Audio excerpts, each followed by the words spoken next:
Have you ever wondered who the most dangerous person in the world really is? Today, we're going to break down exactly what makes someone not just bad, but truly, deeply dangerous.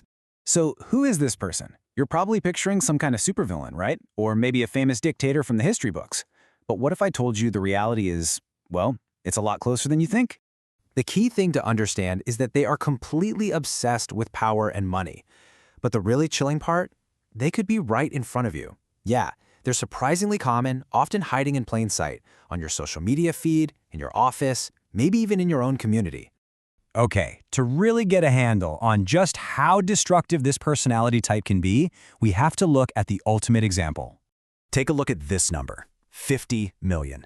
It's almost impossible to even wrap your head around that. More than 50 million people dead because of World War II. A global catastrophe. Really, a fire that was lit by the ambition of one single man, Adolf Hitler. So the question is, how? How can one person cause so much devastation? Well, according to countless analyses, the answer is actually pretty straightforward, but it's also incredibly profound. Adolf Hitler was a textbook megalomaniac. And that's not just a fancy word or an insult, it's a clinical diagnosis.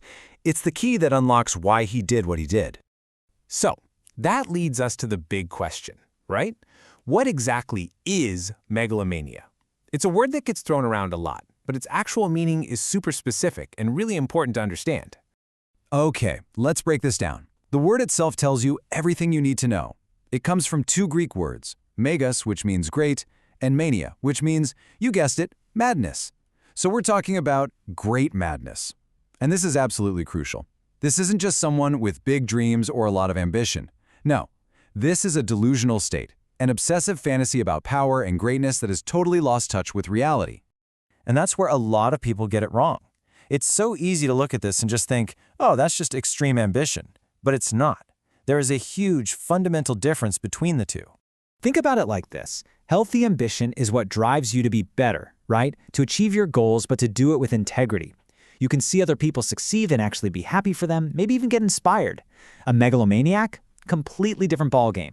They're not looking for self-improvement. They're looking for total dominance. They'll do anything to get what they want, and their main strategy is to tear other people down.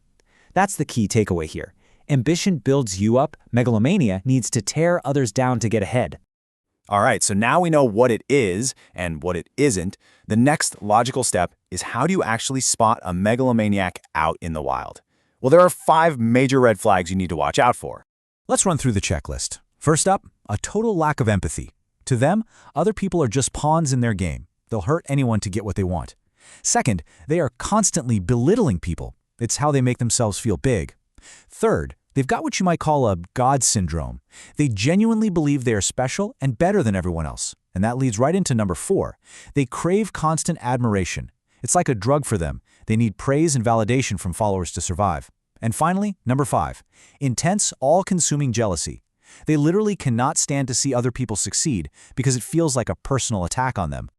Okay, so recognizing the signs is half the battle. But the other half, and honestly, the most important part, is knowing what to do about it. How do you deal with someone like this?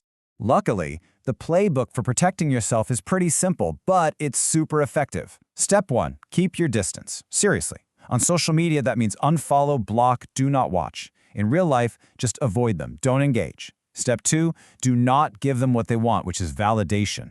Starve them of the admiration they're so desperate for. Don't comment, don't praise them, don't even argue with them. You're just feeding the beast. And step 3, keep educating yourself. Once you see this pattern, you can't unsee it. You'll start to recognize it automatically and know to stay far, far away. And that really brings us full circle. You know, it's easy to see the damage a megalomania can do on a global scale. But this exact same pattern of behavior plays out on a smaller scale all around us, in our workplaces, in our communities, all over the internet. So I'll leave you with this question to think about. Who are the little Hitlers in your world? And now that you know what to look for, what are you going to do about it?